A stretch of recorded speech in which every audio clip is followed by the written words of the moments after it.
Força e honra, guerreiro! Vamos fazer nossa última sessão de estudos antes da prova da Guarda Municipal de Imbé. Se você achou que ia ficar na mão com os últimos detalhes do edital, você ficou enganado. Aqui no canal você não fica na mão nunca. Se você notou lá no seu edital, para que nós fechemos o edital, se você acompanhou todas as aulas, fez as revisões, fez as anotações, fez os resumos que eu indiquei, você certamente está 100% preparado para gabaritar pelo menos as questões referentes a questões de direito.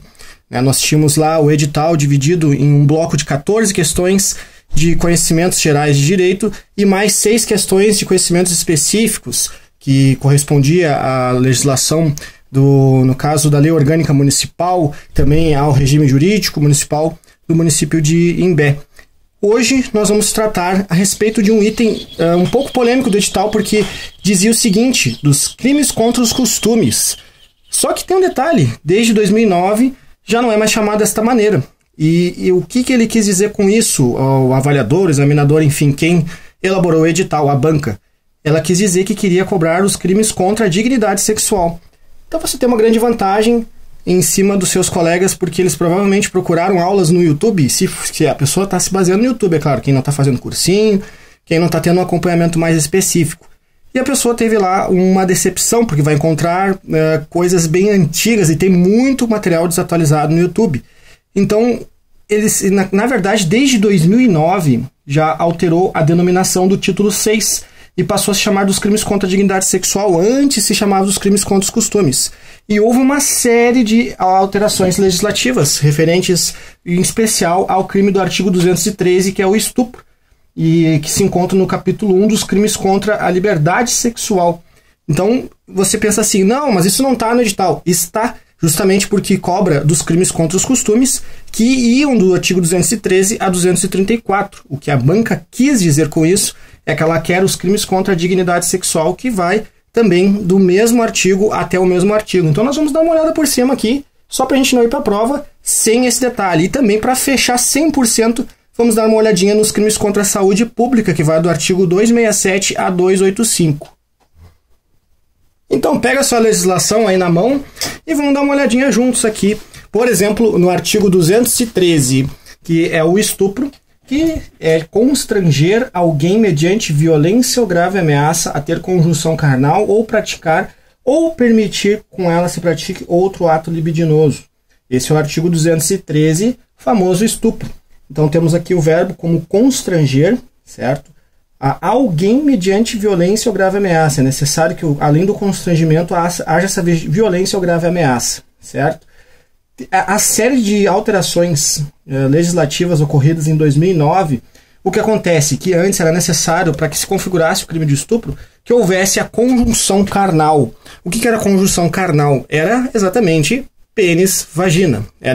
Vou falar as coisas assim, porque vocês são futuros policiais, futuros integrantes da segurança pública, então aqui não tem frescura. Nós temos que falar as coisas como elas são na vida real. O direito penal, ele não tem frescura, ele fala o que tem que ser dito. Então essas alterações legislativas trouxeram uma série de itens que pertenciam ao atentado violento ao pudor.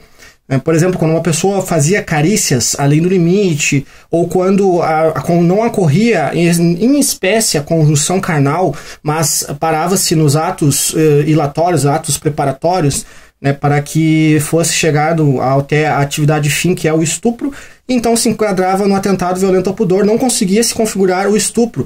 Por exemplo, se relações homossexuais, não havia como configurar porque era necessária a conjunção carnal, e lá na espécie, conjunção carnal é necessário a relação homem-mulher, pênis, vagina. Isso tudo caiu por terra e hoje em dia muito mais itens, muito mais questões são consideradas pelos tribunais como estupro. Mas você, para a prova, não precisa ir tão a fundo, você vai tranquilamente lembrando que é constranger alguém mediante violência ou grave ameaça a ter conjunção carnal ou praticar e permitir que com ele se pratique outro ato libidinoso.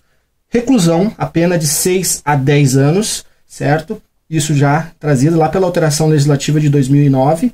E também temos que se a conduta resulta lesão corporal de natureza grave ou se a vítima é menor de 18 ou maior de 14. Você vai perceber também que em vários momentos existe essa relação entre a vítima que ainda não completou 18 anos, mas que já é maior de 14. Isso por quê?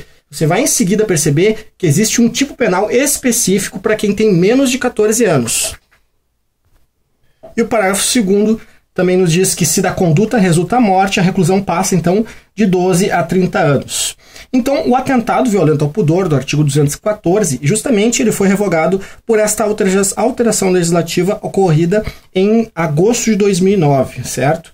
Depois temos no artigo 215 a violência sexual mediante fraude, que é ter conjunção carnal ou praticar outro ato libidinoso com alguém mediante fraude ou outro meio que impeça ou dificulte a livre manifestação da vontade da vítima. Então é quando você engana alguém, você passa a perna, literalmente, para que você tenha o fim de obter a conjunção carnal, certo? Então, a fim de práticas de ato sexual. A reclusão, nesse caso, é de 2 a 6 anos, então uma pena bem grave, certo? E também, se o crime é cometido com o fim de obter vantagem econômica, no caso, aplica-se também a multa, certo? Então, se você, além da conjunção carnal, tem a intenção de auferir lucros, de solicitar valores para a pessoa, você ainda tem uma majorante da multa, certo? O artigo 216 é o atentado ao pudor mediante fraude, também foi revogado pela lei. Então, se você tem um código penal ou até mesmo um vademécum um pouco mais desatualizado, talvez isso esteja errado lá. Cuidado que isso pode errar a questão de prova. Artigo 216, assédio sexual, o 216A, na verdade, que é constranger alguém com o intuito de obter vantagem ou favorecimento sexual, prevalecendo-se o agente de sua condição ou superior hierárquico ou ascendência inerentes ao exercício de emprego, cargo ou função. É aquela relação de trabalho onde você tem um chefe que lhe constrange com o intuito de obter vantagem ou favorecimento sexual.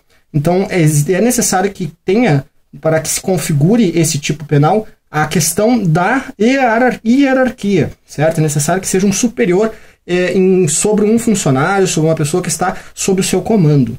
Então,